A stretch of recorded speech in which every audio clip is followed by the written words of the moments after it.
Well, good day, everyone, wherever you are in the world, and thank you for joining us for this webinar today. You'll have heard in that video that I mentioned that we run production with some of the best people in the industry, and that's who I've dragged online with me today. I'm joined today by Fabio Barreiros, our head of production. Fabio, good day. How are you doing? I'm good, Bruce. Thank you. Hi, everyone. I'm Fabio. And so, Fabio, you've been with us for about 6 months, is that right? Yeah, leading up to that, it's been good so far. Obviously, things are not going so well at the moment, but hopefully, we've got some solutions for everyone and some hints and tips as to how we can do things a little bit better. Perfect. For those of you that watched episode 1, welcome back. For those of you that are joining us for this one, perhaps new to this, by all means go watch it. It's on the Live Group Events YouTube channel. You can just search Live Group Events in YouTube and you should quite easily find our channel. There's a whole host of content that you can watch and engage with there. I think one of the things I'd encourage you to do, if you haven't already, is to get signed up for our episode 3. You'll see that there's a little link in the corner there. It's very much a webinar about hope. It's very much about how we're going to face this new future. It's something that has been percolating a bit in the background and in something we're quite excited to share with you. So get signed up if you haven't already. I wanted to start with a little bit of a status update, and then we're going to go into some content that Fabio and I pre-recorded to hopefully spur some further questions. It's some quite useful guidance, and it's a little bit shorter than last time. The main reason is that we wanted to get through much more of those questions than we did last time. So let's just jump into it. I'll show you these slides. So one of the things that we talked about in the presentation 2 weeks ago was this idea of the public response, delegate response to where we are in the world. And I think it was quite important to say that the world has changed a lot in those 2 weeks. It's obviously there's a great deal of tragedy happening in the world, and I don't necessarily want to dwell on that. What I do want to say is that if you're in isolation, if you are at home right now, I hope you're keeping safe. I hope you're keeping sane. I hope that you're in good health. And if you're in any troubles, you want any advice, any kind of just someone to reach out to, anyone at Live Group, I'm sure is more than happy to have those conversations. I know I certainly am. This is not a sales thing. This is just looking after each other. So we talked about these 3 phases, and we listed them as behavioural change, government intervention, and social change. And where we were, certainly within the UK, was on the cusp of government intervention. There was talks of a lockdown, but nothing had actually happened. Now, obviously, the world has changed, and we're now well into that government intervention phase. And so where we were was a case of delegates were managing their own safety, audiences were managing their own safety, and then there's no guidance. That guidance has now come in, and these lockdowns are enforced. And again, the nice thing about this is it's a known quantity. When we're thinking about the events that we run and the people that we're trying to engage with, we know that there is no choice in the matter. They are locked down and they have to be. And so it very much affects the way that we run and manage these virtual events. And we're going to talk a lot more about that in the presentation you're about to watch and then in the Q&A afterwards.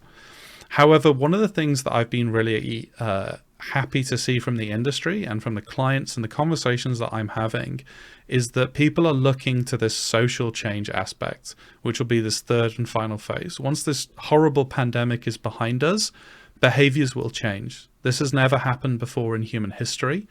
And what I think is very important to keep in mind is that we are not going to go back to the way things were. We're in the world now of a new normal. And that new normal is going to mean that people think about the events that they attend. They think about the way that they attend those events, how they travel to them, what sacrifices they may be making for their health to do so. And so although it can be tempting to think, well, actually in 6 months' time, 12 months' time, this may be all behind us, I don't necessarily think that will be the case. Certainly in the reading I've been doing and how the world responded to things like the Spanish flu, there's going to be some quite profound changes that we're going to see over the coming years, which we'll hope to tackle. So without any further introduction, check out this video. Like I say, Fabio and I recorded it a little bit in advance because we wanted to get the message clear.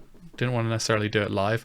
But then after that, we're going to take your questions. So I'm sure you have them. Get them submitted. I've already seen 1 or 2 coming through. So we look forward to tackling those very shortly. See you in a moment.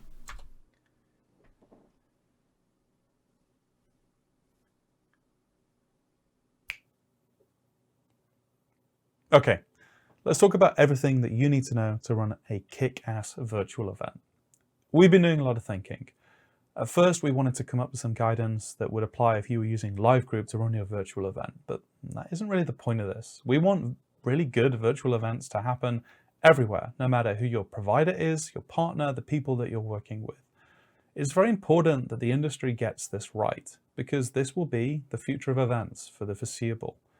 Even once this crisis of COVID-19 passes behind us, the industry will still need to grapple with the ideas of sustainability, of what it means to actually run an event in the 21st century, and virtual events will be an important answer to that.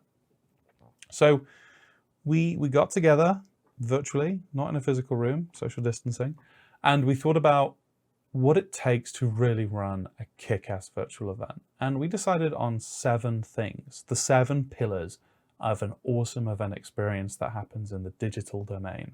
These are discovery, location, audience, content, experts, live, and legacy.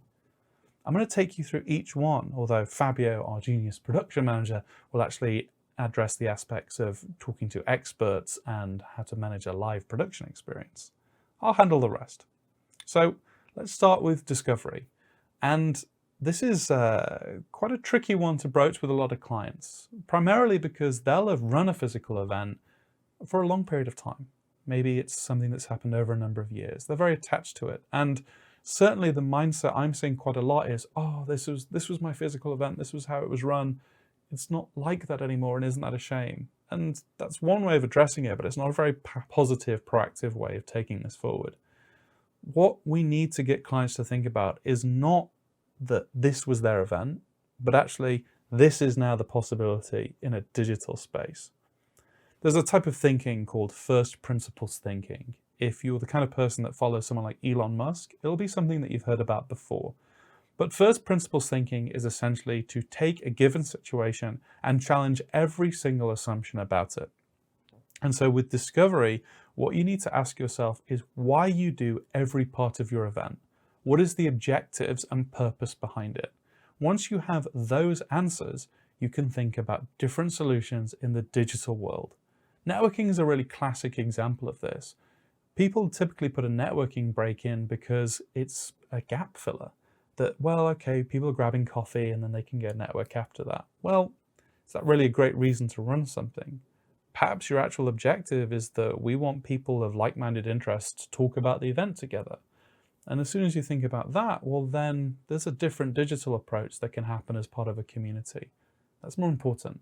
And so once we have a really good set of objectives for your event, everything else will flow from that. And key to this is location. So for some, this is going to be the hosting platform, and there are an awful lot of them out there. And just for the sake of mentioning it, Live Group has its own, although ours is slightly different from most off-the-shelf products. Now, when you're running a physical event, you'll have a venue. You'll have chosen that venue based on a whole list of criteria, from audience size to facilities on site to internal AV production, those kind of questions. Now, when you're thinking about a location online, you need to have a same list of requirements. What functionality do you need? Whether it's how much you can brand the site or whether you can involve exhibitors and sponsors, those are critical questions. And if you're looking at a number of partners with a very clear sense of your objectives, you'll be able to approach each of those platforms and ask them, can it do what I want? Is it specific enough to my event? This is a really critical piece, because if personalization didn't matter, if having something exactly fitting to your needs wasn't important, every venue would look the same. Well, the principle is the exact same in an online environment. Every platform is different, everyone has different strengths, and either you can build something entirely custom to fit you perfectly, with the knowledge that that may have larger lead times and potentially cost, or you can mash your event into an off-the-shelf solution to see if it can work in that format. And you might need to ask yourself, which is your greatest priority? Audience. Most audiences do not have a good idea about what a virtual event is. Most of them will not have attended a virtual event. Now, the nice thing is that this number is rising. More audiences are getting more familiar with the different platforms and are getting more comfortable in that environment. However, if you're not messaging to them that this will be a virtual event, that it will look and feel slightly different from the physical events that they've attended, you're missing a trick. You need to get comms out relatively early once you've made a decision to explain why you've made it and what you hope will be achieved with this new method. There's a lot of communications I see, certainly at the moment, in that, hey, we're taking this event digitally because of COVID-19. And that's rather a negative way of thinking about it. Yes, decisions have to be made to safeguard delegate safety, but at the end of the day, we need to realize that the digital environment allows other things to happen that aren't possible in a physical event. And we should focus on the positives when thinking about our messaging to our audience. Equally, when you're thinking about your audience, you want to be thinking about potentially profiling them. So with most systems, your audience is going to register for that event. And the information that you capture at this phase can be used to open up new options to them as part of the website. So for example, if networking is really critical for you, you're going to have an idea about the types of different delegates that are attending your event and who they may wish to connect with. So maybe we can grab an idea of their interests when they register, and then after registration's complete, we can then link them in with people with similar interests. Hey, these are 3 people that you may wish to communicate with. As opposed to limiting networking to a happenstance meeting at a coffee stop, here we can actually proactively suggest people that these people may wish to engage with. And that's a slightly more intelligent, slightly better way of doing it. Now, data is important, and you have to show that you're only going to use this data for the purposes of the event. And you have to be upfront and honest about that. But most audiences will offer up their data if you're offering a value proposition that they like. And that's on you as an organizer to provide that value proposition. Content. I'm very biased in this. It's key to my role, but most events, they'll not terribly deep dive in the content in terms of, hey, this is the event that's running and we have a selection of content that people are going to get involved with. Some talks, some workshops, some fireside chats, that kind of thing. Now, there is a weird aspect I see with virtual events where suddenly, as soon as it goes digital, the content is just laser focused. That suddenly it's the most important thing. It becomes the biggest aspect of the success. Mainly, I think, because there's not a big physical space filling up with smiling faces that lets clients know that, hey, this event's really working. So content's under the microscope, but that's not a bad thing. You want to start looking at your content quite precisely, and you want to group it into 2 areas. I call these active content and passive content groups. Now, active content is the stuff that really works well in a live environment. So a Q&A session, something that Fabio and I will be doing after these videos play, is we'll be answering your questions. And that will live and die based on the interaction between us as the speakers and you as the audience watching. And I do hope you're submitting questions. Please make sure you do that right now. But that is just one type of content. You may have some bits that are entirely passive. And what I mean by that is you have a speaker that has something really quite important to say. They're perhaps not going to take questions. It's a very prepared presentation that they're very happy with. And actually, people can just passively digest that. They're not going to get the opportunity to interact with that speaker. That's not a bad thing. What it just means is that it's a very defined message that isn't going to be impacted by the people watching it. Now, when I think about active and passive content, what I then think of is, well, the active content is everything that's going in that live production environment. It's really valuable there. It lets the audience who are watching on the other side of their desktops get involved with the conversation. It enriches the live experience. And the passive content, well, maybe that's something we can put online pre-event. Something that's going to get people thinking about the content before it happens. Maybe spur some further conversations. It's not a bad thing that it's passive. It's just maybe better suited to being distributed in a different way. And so you really want to think about this split in your content. Now, it's not a hard and fast rule. Take this video, for example, this pre-record. This is passive content. I'm not going to change what I'm saying based on any audience interaction. I'm recording this on Wednesday. The event is tomorrow. Sorry, I can't interact with you. That's not a bad thing. The value in me doing this live, in broadcasting it as live, is to gather conversations around what I'm saying in the moment. I know right now that all the audience is watching, and therefore my possibility for questions and comments is highest in this moment. So that's why we're broadcasting it live. That's the intro from me. It's these first few pillars: discovery, location, audience, and content. Things very close to my heart. Now I'm going to throw it over to Fabio, who's going to tackle bridging in speakers and getting them evolved and actually producing a live environment. Let's go to him now. So let's talk quickly about production. Now, when we think production, we tend to think big stages, lighting, cameras, etc. But production is there to do something very basic, and that's to streamline the communication between a speaker and his or her audience. Make sure that this messaging or this communication is happening in the most clearest and most concise way possible.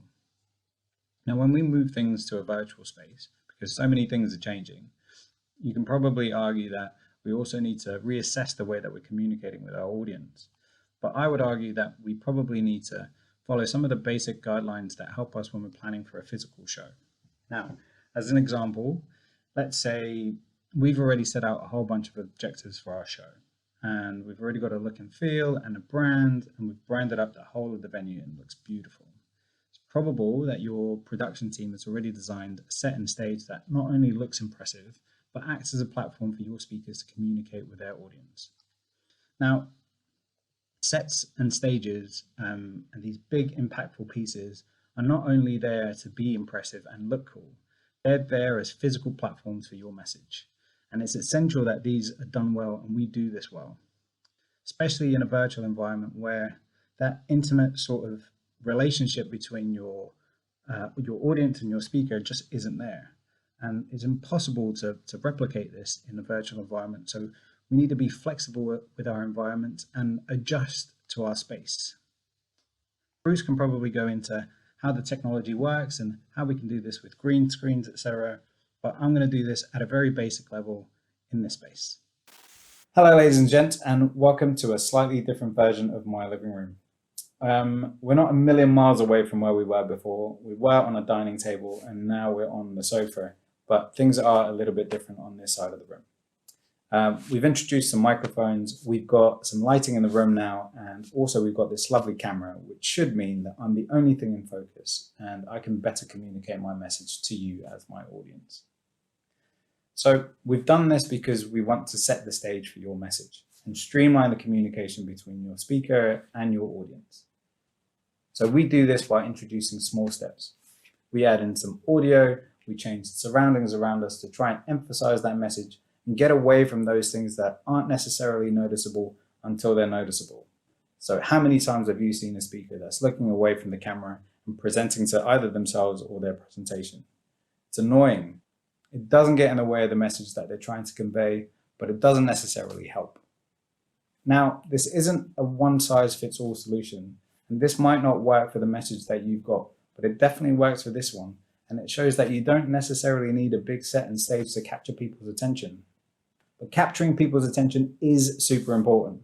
And we can probably learn a few lessons from our physical twins. So one of these is energizers. That piece that you have in the morning before your plenary or before your main objectives are communicated with your audience. You need something that gets people out of their seats and moving around.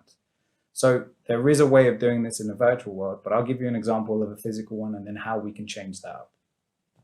So there is a game that we play and it's called the red and green bin. We put two bins on the stage and we ask everyone in the audience to choose either the one on the left or the one on the right, or the red one or the green one. Now, it doesn't really matter what you give them to choose. It can be, would you like brownies or flapjacks for tomorrow's afternoon tea? It could be, do you want to come in at 9 o'clock or at 10 o'clock tomorrow? Doesn't really matter. All you're trying to do is incentivize them to do something.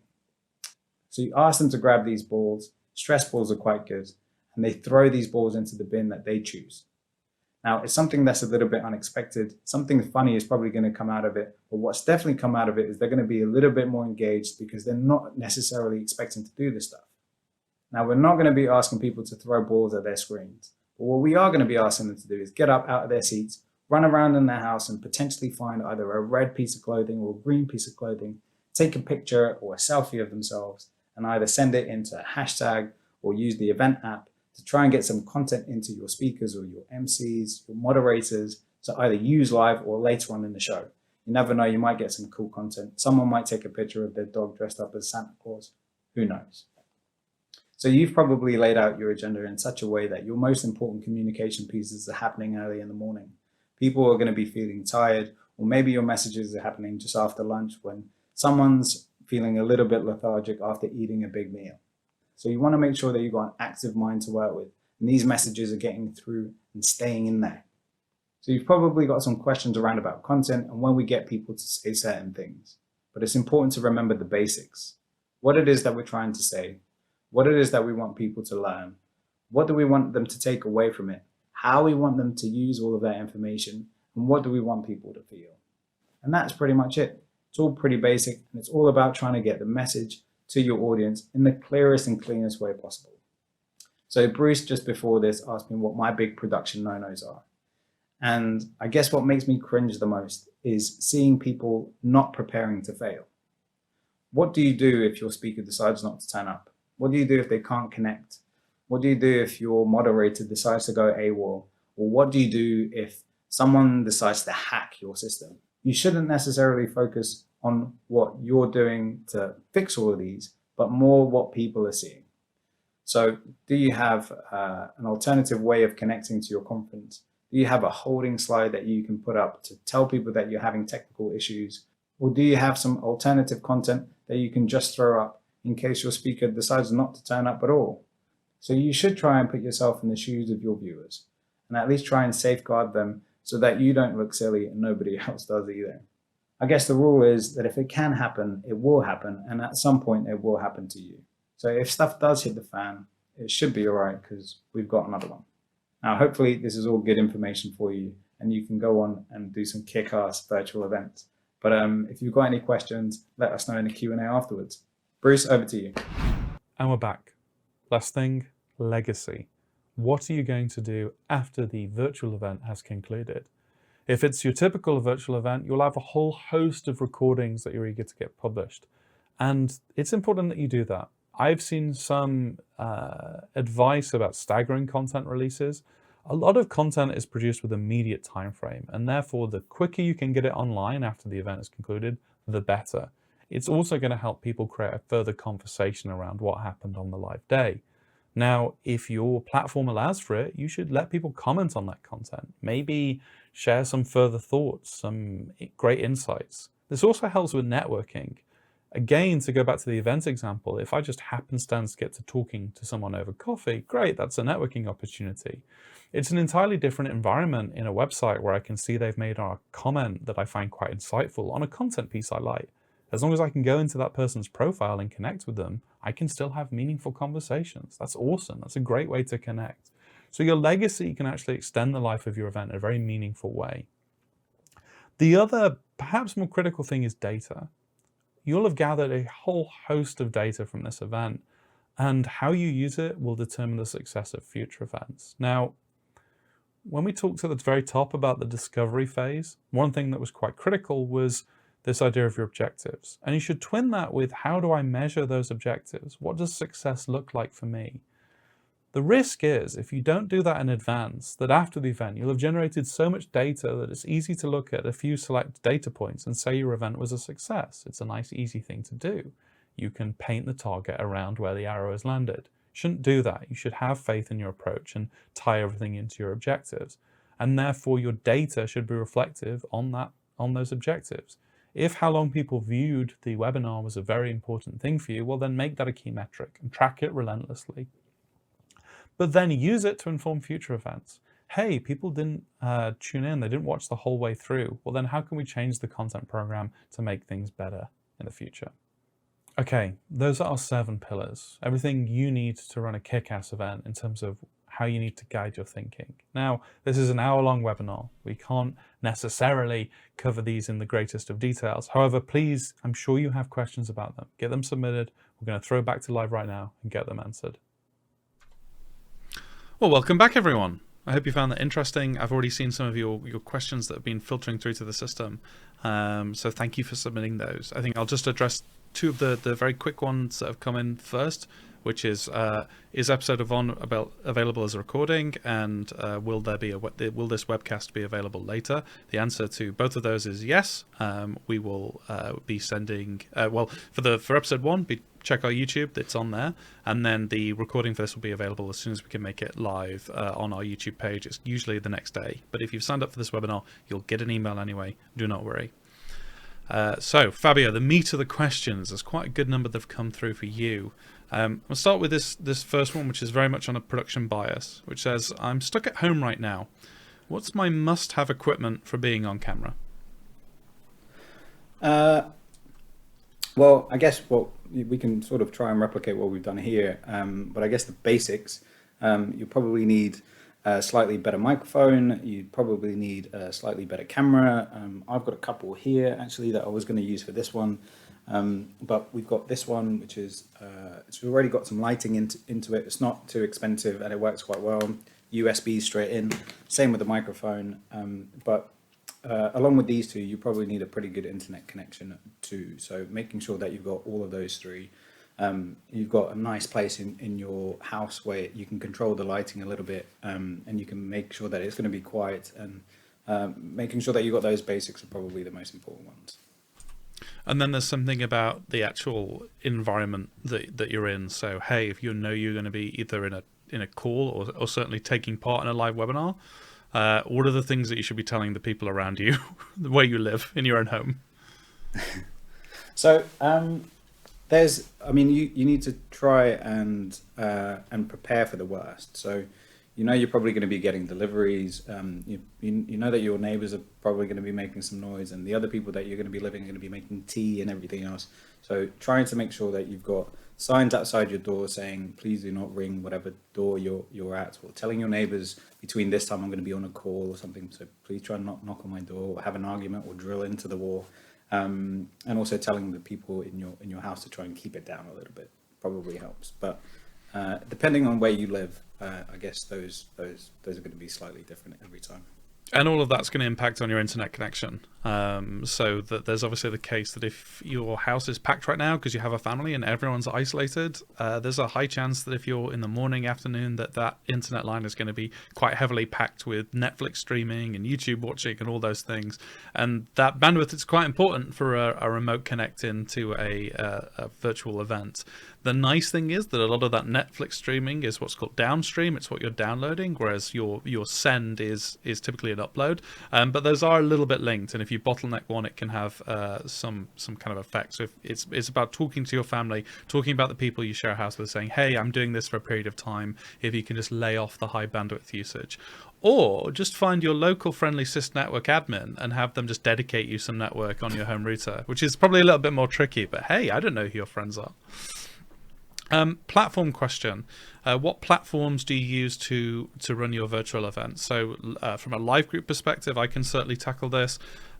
We use our own system. It's a mix of technology that's layered on top of our own stuff that we've built. So our DMS platform that we've developed quite a while ago has a whole host of tech that we've upgraded it with. So we're very much a custom, bespoke, do everything yourself kind of organization. I think that's the point I was trying to key into when we talked about your hosting platform being your venue, and that you're going to want as much control as humanly possible. That's not to say that there are not lots of other platforms, and I know people have had great success on some of these other platforms. If they match what you're trying to do, fantastic, and then by all means use them, because if you've got something that's ready to come off the shelf and it fits you perfectly, why wouldn't you use it? You're going to save a lot of time that way.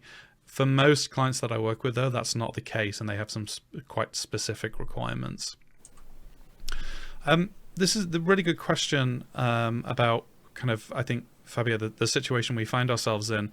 I'm based in South Africa, and I'm expanding my live streaming company to offer virtual events. What platform do you recommend today that's available online that I can use while I'm building the company up? I think it's that platform, like if you're building a company like this and you have hopefully a bit of production background, you're probably going to want to approach a lot of your clients and think about who's going to manage all these different bits of tech. So if it's going to be you and your company, you need to just pick some platforms and become experts in them. So if you're going to have interaction, pick an audience interaction provider and get really good at it. If you're going to do a lot of streaming, if you're going to use someone like Restream or one of the big providers, someone like Groovy Gecko, like big CDNs, really know those systems inside and out. I don't think you can do this quickly. I do think it requires a lot of understanding. I mean, Fabio, are there any examples you can think of anyone that's kind of dived into this and found a great deal of success? No, not really. And as you said, you probably need to get something that's a little bit bespoke. I tend to I try to focus on what it is that your company's doing and what it is that you're trying to achieve, especially if you've got meetings and groups and things, virtual whiteboards, and all of that sort of stuff can probably be found on some of the bits that you can find online, but you don't always get everything in one package. So Yeah. try to think of what you need and what kind of communication you're trying to have with your client, or with your team, and then sort of go from there. And if you can find something, then that's great. You can probably talk to us or one of your other production or event partners, and they could probably help you out. But it's trying to find out what it is that you need first, and then going and trying to find something there. I think kind of staying within industry, what advice would you give to a recent events management graduate? How do you start a career during this difficult time? I mean, it's going to be difficult, man. There's not a lot of opportunity out there right now, and we know from speaking to colleagues and stuff, there's a lot of people at home, but what everybody's doing right now is upskilling, and that's exactly what I'd recommend, or that's the main piece of advice that I would give anyone right now, is to try and upskill as much as possible. Read as many books as you can. Tackle video production, tackle how to put in lighting and video and sound and how all those bits come together. Maybe look at event logistics. If you've not done that before, have a look at that. Speak to people that are available and have a lot of time on their hands at the moment, and try to get all of this knowledge into your head. So when we do come out of this, you're as upskilled as possible and you're ready to go into whatever role gets put in front of you. It's always like knowledge is power, and at this point in time, when we've got a lot of time, we're not going to have this opportunity again, hopefully. So use it, I guess. And that idea of preparation also leads into, like, again, to your point, once we're out of this and once you're able to approach organizations about work and things like that, you're going to have some people that have a massive gap in their CV and some people that can fill it with, here's the initiative I took, here's the blog posts I wrote, here's the video stuff I put out, here's my thoughts on this, that was a difficult time. And the people that are going to have answers in those areas are going to be the people that come out ahead. Question, a kind of comment here, less of a question, but I think it was a really good one, about the idea of active and passive content. I don't see active and passive content as that black and white, though. I've had some success using passive audience material and then running scheduled / moderated Q&A and discussions based on that content at a later date. This is something I try to key into in my presentation, and so I do apologize if I wasn't necessarily clear on this. I completely agree. There shouldn't be a hard and fast rule for active passive content.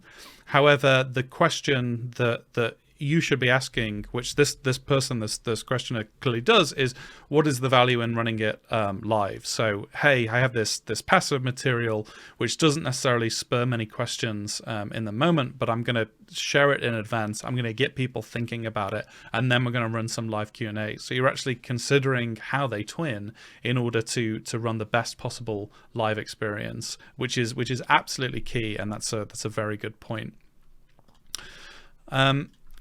Just thinking back to putting your production hat on, Fabio. I can't necessarily claim to have much of a production hat. How much space do we need to run a virtual event?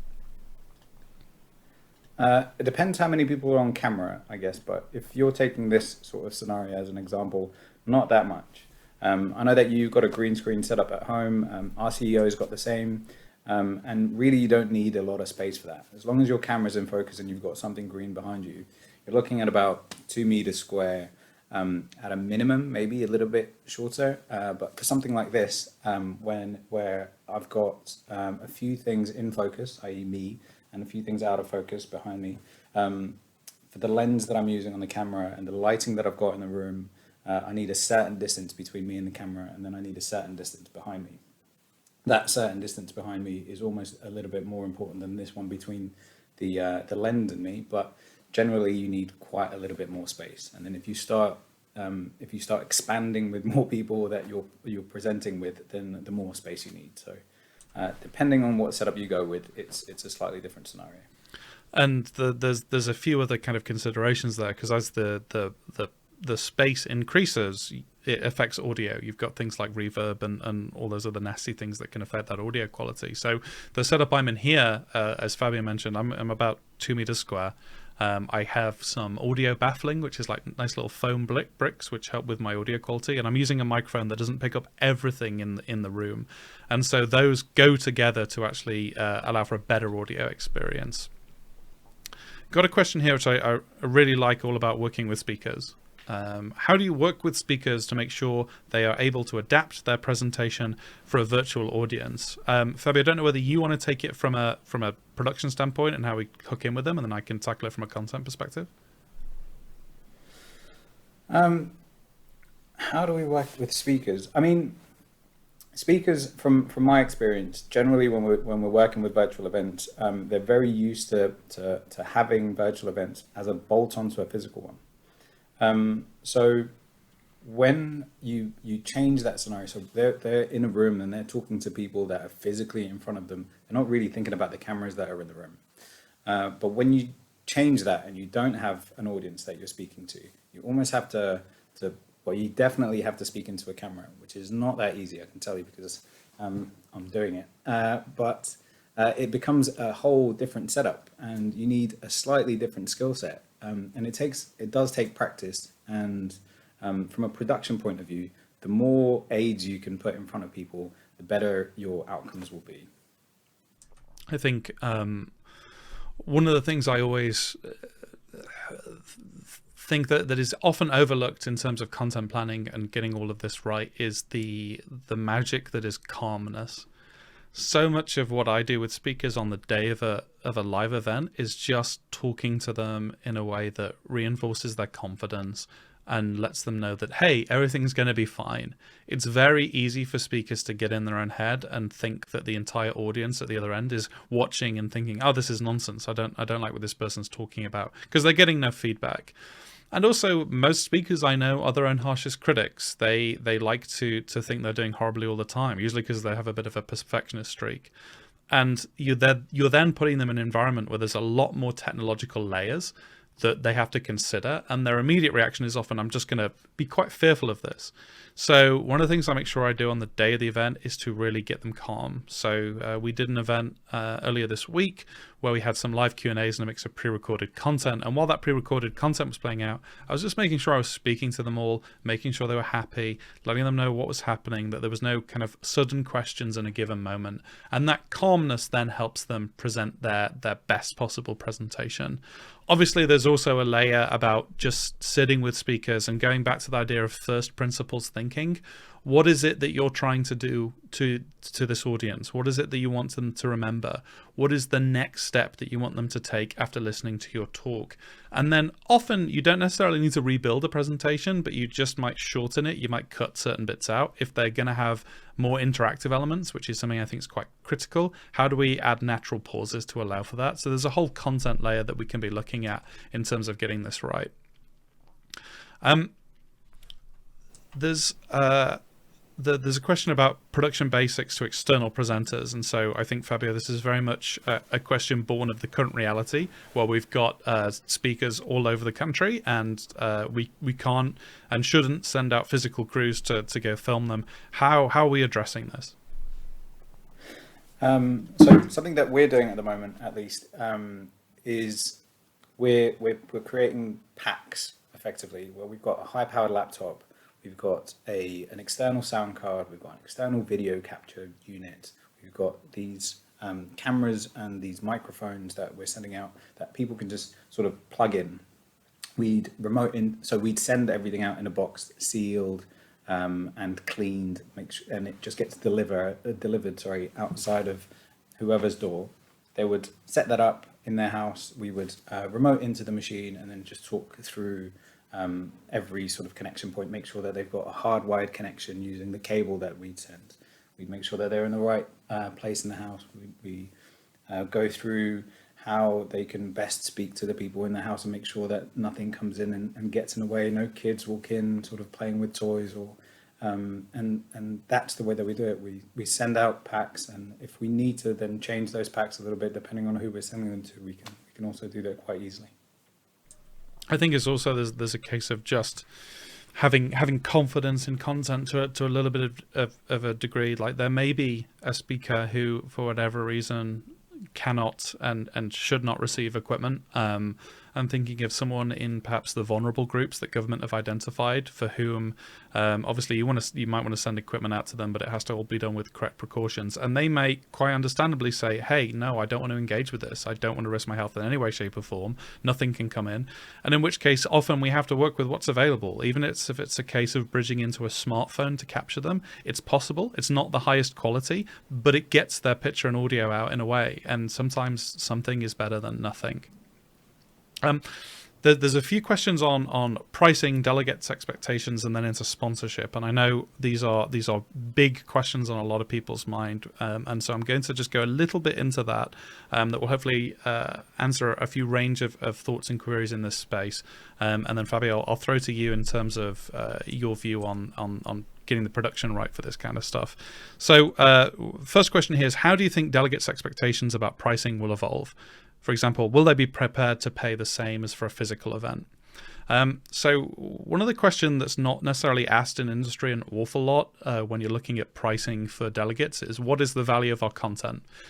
If you're running a multi-day event with accommodation, with travel, with a day delegate rate that you're getting from your venue, that you need to cover food and beverages for, that's all giving you a cost of sale that you then need to add a margin on top of in order to come at your delegate ticket price. If you're doing things virtually, obviously you have the cost of actually running the virtual event, which gives you an idea of your cost of sale. But there's also this idea of, what is the value of what I'm sharing with my audience? And therefore, how do I put a price on it? Because that should always be your baseline costs. One of the things that we're thinking about quite a lot in terms of the future is hybrid events, where you're going to have the physical event happening and then a digital twin coming alongside that. And hey, the physical delegates will get one type of experience, and they'll have food and beverage and all those things that your typical physical delegate accepts. And then your digital delegates will have just the content, and they'll still get networking opportunities. They'll still get a longer term life cycle of your event. But actually, their price should be a little bit lower, because they are not they're not necessarily getting all those extras that have real world implications in costs. However, if that number is significantly lower, what's the only thing that people can infer is that the content isn't as valuable. And realistically, certainly with the events that we run, there's a lot of incredible content there that should have a logical value associated with it. So I think if you go to delegates and you say, hey, we're live streaming this event, your ticket price is the same as if you attend physically, that's going to be a very hard sell. That's not something you're going to get away with, and nor should you. But if you're saying to delegates, this is a different experience, this is a virtual event, this is all the opportunities you're going to have to connect with a community over the life cycle, this is all the content you're going to get access to, these are the insights you're going to garner, and here are the ways that you're going to share your voice, that's a slightly different value proposition. And that delegates will begin to pick and choose the virtual events that they want to attend because they offer the greatest value. Fabio, before I leap into sponsorship and exhibitors, do you have any thoughts on that? It's just more to build on what you said, really. All good points, Bruce. But as you said, if you're tallying onto a physical event, obviously because you don't have all of those physical costs, you're not going to be expecting to pay the same that somebody else is that's going to be attending the show. But if you're going virtual and you don't have any of these costs at all, then you shouldn't really be expecting to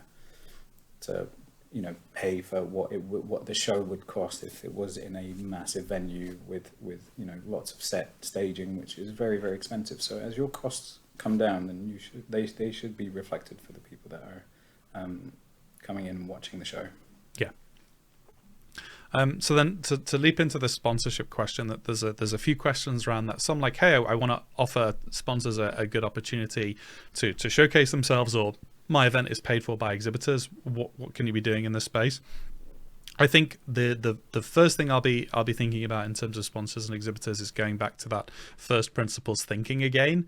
It's a question of going to those people and saying, hey, what is the value that you derive from being at this event? What is the message that you want to share with delegates, and what are the actions that you want them to take? So obviously with a physical event, there's almost this like vision in my mind of someone just kind of passively hanging around an exhibition booth waiting for someone to walk up to them so they can chat. So there's probably a few key things that they're going to have. They're going to have literature they want to share. They're going to have a video. They're going to have a way to get their brand out there, something that reflects who they are. And then there's going to be an action that they want people to take. So for some people, it might be just to go to a website and sign up for a form. For some people, it might just be to make sure that they download some information and take it along with you. For others, it might be, hey, we actually want to have a discussion. And depending on your exhibitors, that will change. I can easily imagine a situation where we have some digital exhibitors that want to take people that are interested in them and then have like a one-to-one Zoom meeting with them, and we can set that up. Like that's not necessarily an issue, and you can provide a link and you can build a network around that. The main thing is to assure that exhibitor also has people on standby ready to accept the virtual meetings. For others, it's just going to be a case of, hey, we want them to take this defined action, and that's going to be a measurement for us after the fact. We have some really neat stuff happening. I know this is a bit live group salesy, but it's stuff that I'm quite proud of, that we've worked quite hard on in terms of how we are doing exhibitors and sponsors in a virtual space. If that's of interest to you, please get in touch with us. It's not something necessarily we would want to push out publicly, because it's stuff we're doing for clients. But if it is of interest to you, please get in touch with us. We'll organize a demo and actually show you this stuff in action. It's something that I'm quite proud of. I mean, Fabio, can I get your perspective on this? Because you're often looking at giant exhibition spaces and you're thinking about modular builds of often quite complex exhibition stands and sponsor stands and things like that. How do you find that translates digitally? I think it's okay if you're building everything from scratch. I think the problem that a lot of people are going to have with exhibitors is that they've already got a whole bunch of content that they need to showcase at the show. And now, if they've been showcasing all this stuff at a physical show, they might have big LED walls, they might have interactive screens, they might have 3D work. It's how you then use all of that content in a virtual space, and it's making sure that whatever platform you're using, or be it ours or be it somebody else's, that there is a way to do that. There is a way to get as much content from that exhibition, from that exhibitor, and be able to show it at the show, because that's the reason why they're there. Yeah, it's, I know it's tempting that sometimes I worry that we sound like a broken records, but it comes back to that idea of letting go of the idea of how your event was and thinking more like, what are the possibilities in this new digital space that we can really do? Now, that's going to change slightly when we think about hybrid events. We do have some webinars coming up about hybrid events, what we're calling the digital twin, which will begin to address that mix of exhibitors existing in the physical space and the digital one. So be mindful of that. But there is a lot that we can do, but it is all about kind of minimizing barriers. There's a question that came in earlier about like, what do you think about 3D avatars walking around exhibition stands? And I think from a tech perspective, it's a big ask. I mean, if you're able to do that level of 3D environments through the browser, which is possible, but I know is very expensive to produce. It also creates a big ask on a user's own laptop, like, can you run this? And then from my bias from a content perspective is, you don't want people walking around a venue looking at something like a gimmick. Your outcome that you want is you want people to engage with exhibitors and brands that are tied to your event. And the best way of doing that is not necessarily in a 3D environment. Although, and Fabio is a man that has more often than not been responsible for some beautiful 3D work and how stages can exist in the digital space, there is something about being able to offer different exhibitor kind of looks in a digital space, because you would expect that in a physical one. Someone's asked if I'm able to show a reverse view of your setup. Yes, I will make sure that I send that to our live group Instagram team so that you can see what it looks like. I'm very proud of it. I'm a big nerd. I do apologize for that in advance. A question here: how long is the ideal virtual event? And kind of, I guess a tangential one related to that is there's a lot of discussion about the length of a virtual audience's concentration span compared to a live audience. What are your thoughts on that? So, Fabio, and question about content length and session length. Do you have any thoughts on this? Yeah, I mean, as we sort of go virtual, it completely depends on how much content you have, and what type of engagement you want with that content. So, I mean, the only reason that you've got content that's squeezed into a whole day is because venues are expensive. It's expensive to get everybody together. But if you don't have those, if you don't have those goalposts, if you don't have those parameters anymore, you can push it to a week, you can push it to 3 days, you can stretch out the content a little bit more. But if that only really works if you've got the content to be able to push out and spread across 2 or 3 days.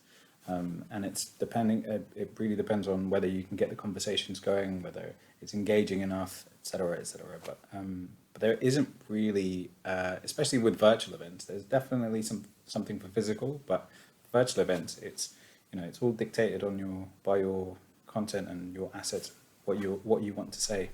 Yeah, and there's that nice aspect of, in a physical event, you have to plan for things like delegates moving around a venue. You have to be thinking about the flow of those people, even like, hey, just giving people coffee breaks and things like that. It's not to say that virtual events don't have breaks, and they should, but you don't necessarily have to worry too much about just the pure logistics of delegate flow around a venue. Now, that will naturally compress a lot of time.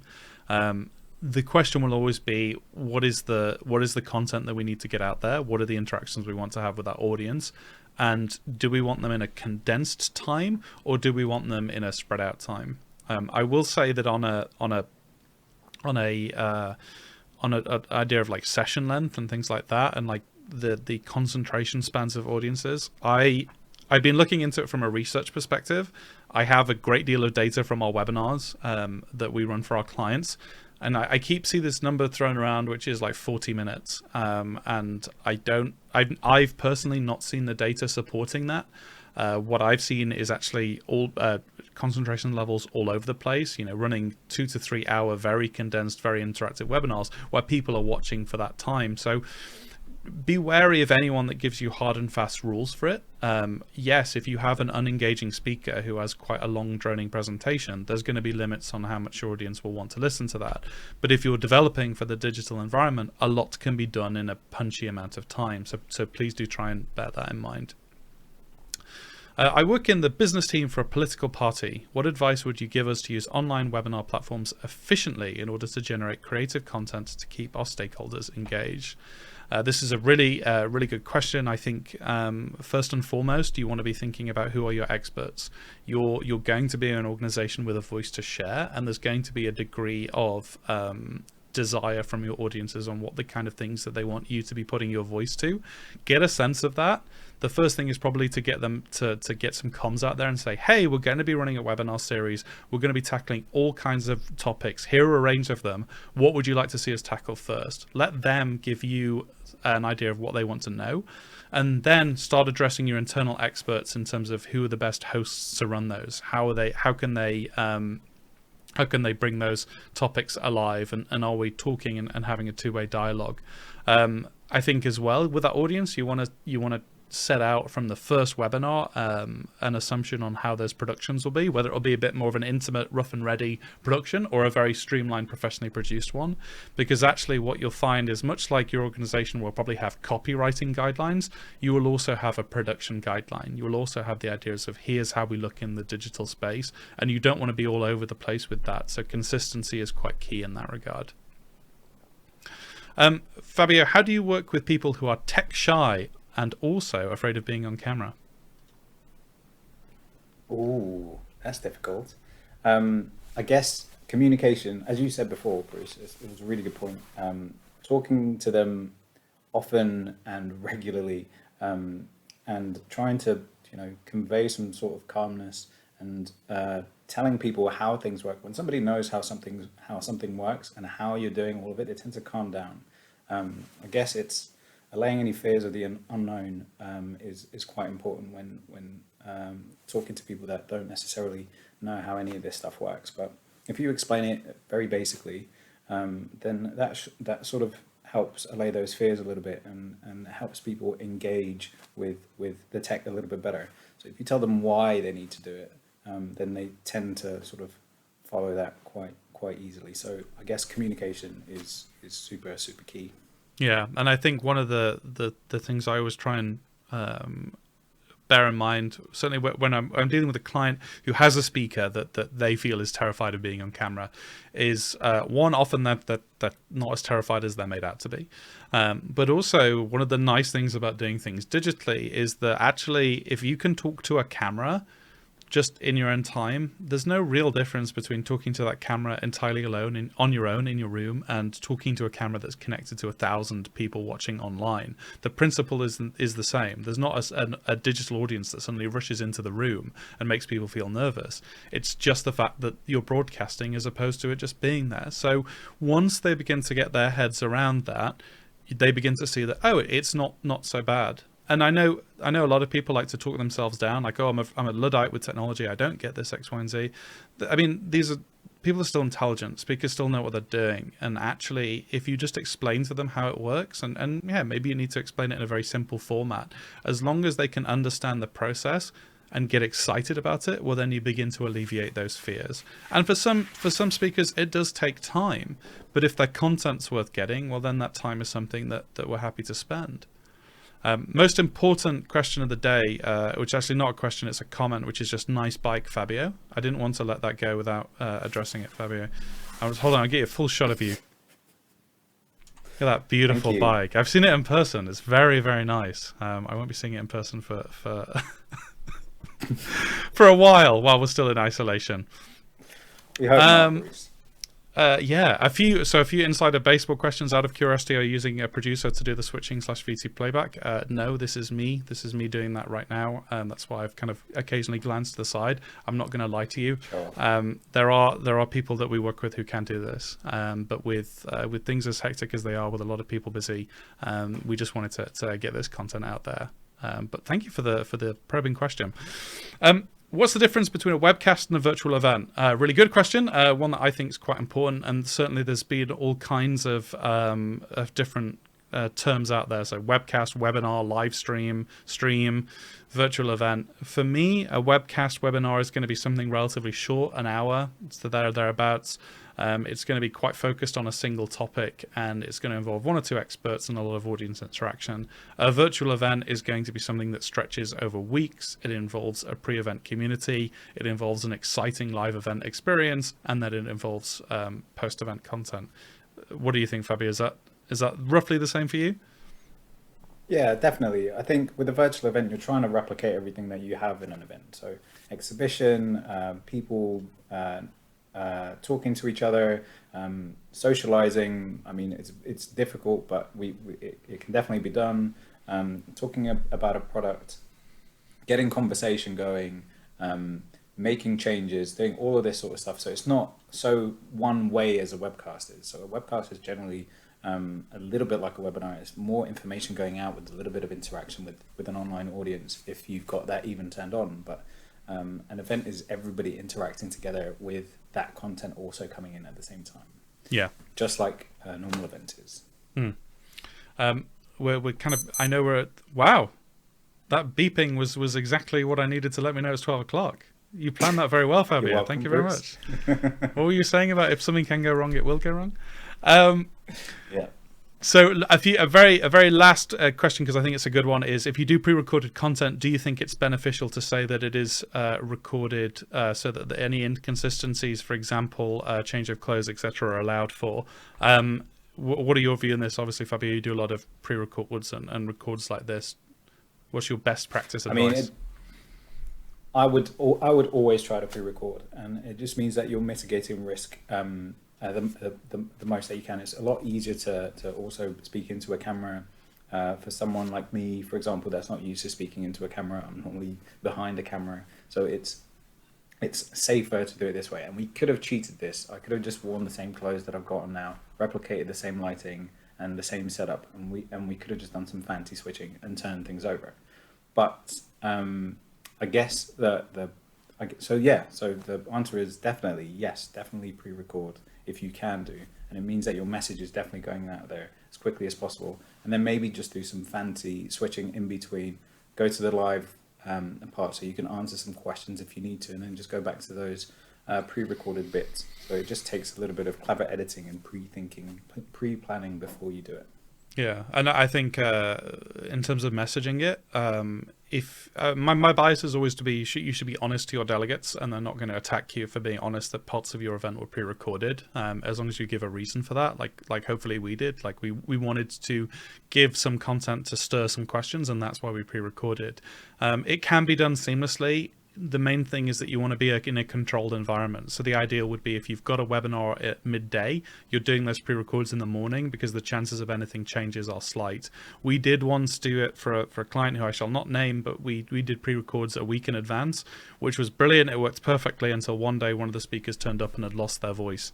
And so that was quite a jarring thing as part of the webinar. And we try to manage that as best you can, but it always comes with risk.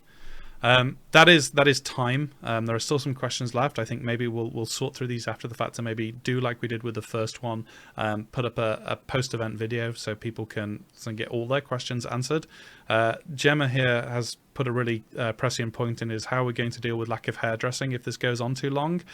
So just to warn you all, I will definitely get more progressively shabbier as the weeks go on, and to be honest, I'm just going to lean into that. So please make sure that you sign up for episode 3 so you can see my hair a little bit longer, my beard a little bit scragglier. That's going to be quite key. Yeah, I mean, the actual serious point about speakers looking shabby and things like that is something that we address in pre-event planning, and is all part of that conversation. I do want to thank you all for watching. Fabio, I would really like to thank you for joining us and sticking with those pre-records yesterday and getting them out there. So thank you so much for having me for joining me today. Sorry, I'm losing my words. You're welcome, Bruce. Thank you so much. And thank you everyone for watching. We'll hopefully see you for the next one, but for now, stay at home and stay safe. More importantly, we'll see you soon. Bye bye.